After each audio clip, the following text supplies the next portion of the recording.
Good afternoon, it's Jeff here at Budrum here. If you saw some of my other videos, you'd probably know by now that I'm a part-time beekeeper. I've been keeping bees for a bit over 20 years now, and I have dozens of scores of people that come and get their honey off me, and what they do is they bring their empty containers and I fill them for them. And so my aim is to give those people the best honey that nature can provide, and this is probably a sample of the honey that we supply. What I do to get the best honey that nature can provide is when I rob the frames, I make sure that they're pretty well fully capped. So what I'm doing is I'm inspecting every frame before I take it out of the hive and make sure that they're well and truly capped. If I see a part that's not fully capped, I'll just have a little bit of a taste of it and make sure it's not nectary, because sometimes it can be very nectary and very watery, so I'll put that back in and let the bees finish it off. So the term that the beekeepers use for the honey that's ready to take is ripe. So you've got to make sure your honey's good and ripe. Now this information could be handy for any up and coming hobby beekeepers like myself, or anybody who's interested in honey. So what I've developed this method which works for me. I'm only using these 10 litre buckets now. In my old age, I used to use the 20 litre buckets which hold 30 kilos, but I find these 10 litre buckets which hold 15 kilos a lot more easier for me to handle. And what I do, I've developed this, I have a tank here which is sitting on a hot plate, just an electric hot plate. I have that turned on about number 1 out of 6, and I have 2 bits of wood across the bottom, so I have the bucket sitting on the wood, and then fill up with water at the hot water tap, and you get a bit of circulation through. And what that does is when I want to give the honey the final strain, I just warm it up to 120. I have a thermometer here, and I don't let it get any hotter than 125 degrees Fahrenheit. That's the minimum temperature that I found in all the books I've read. Some of the temperatures they say is 160, 165. So I've chose the lowest one that I could find, which is 125 degrees Fahrenheit.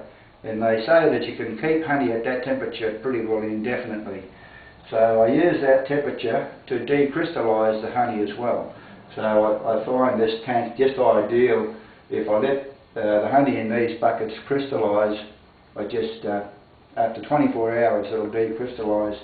So I have a coarse strainer when I strain the honey the first time, and then so the honey still needs to be finely strained in these buckets. So what I do is warm it up, and these are ready to go. So what I do is in these buckets here I've got a strainer, and it's a product called Mesh, which is a very fine stainless steel mesh, and it's used to keep termites out of buildings. They use it in the slab, I think, and so that's a very fine mesh, and it sort of takes out most of the particles, but you need to warm the honey up to get it to go through that. And so I'll take the lid off this and you'll see what happens. I just put a towel there so it takes the drips. I'll just remove the lid and you can sort of see what's happening there. You've got all that wax and stuff under the lid, and there's still a fair bit of wax and propolis and on top of it. So all I do is just you can see how quickly it strains through, and I just pour it through.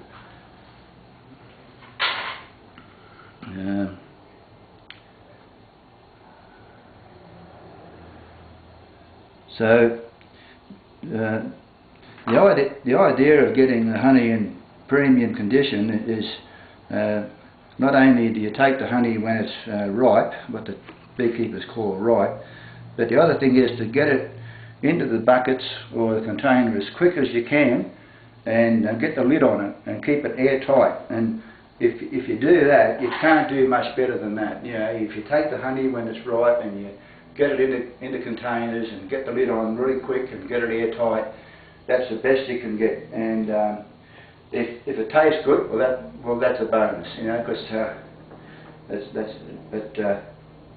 Now, quite often the honey will crystallise in the comb. So the bees cope with that.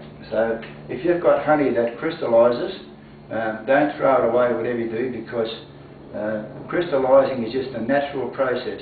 And when you get honey that crystallises, then you know for sure that that honey hasn't been treated, hasn't been heat treated to extreme temperatures to kill the vitamins and enzymes. So all you need to do, if you're a householder that's got some honey and you're just watching this video and you're interested, and you've got some honey that crystallises, you can make a smaller version of what I've got here just at home. So all you need to do is have a saucepan and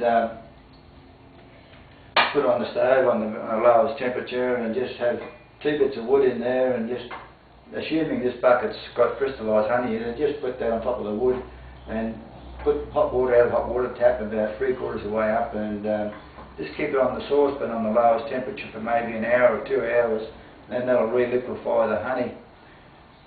Some people put it out in the sun in small containers, and that'll re-liquefy it. Another way you can do it is just put it in the microwave for just short bursts of 30 seconds, and maybe just keep on giving it 30 seconds until it re-liquefies, rather than give it one hit of 5 minutes. The other thing I forgot to mention before about the term ripe is what the bees don't put a cap on the honey until they've reduced the water right back down to about 17 or 18%. So when they rob the nectar, when they take the nectar out of the flowers, it's about 80% water and 20% sugar. So then it goes through their stomach and with their enzymes, and they convert it into honey. But they don't put that cap on it until it's right back down to about 17–18% water, and then the bees know then that it won't ferment. So if you rob the honey before it's what they call ripe, you run the risk of the honey fermenting on you. So if you take it when it's 20 or 25% water, well then you run the risk of it fermenting. So, and that's why you've got to keep the honey airtight, keep the atmosphere out of the honey, because honey is hygroscopic, and it absorbs moisture out of the atmosphere, and then that'll encourage it to ferment also. So that's pretty well covers that. So okay, thanks very much for that. I'll catch you later. Bye.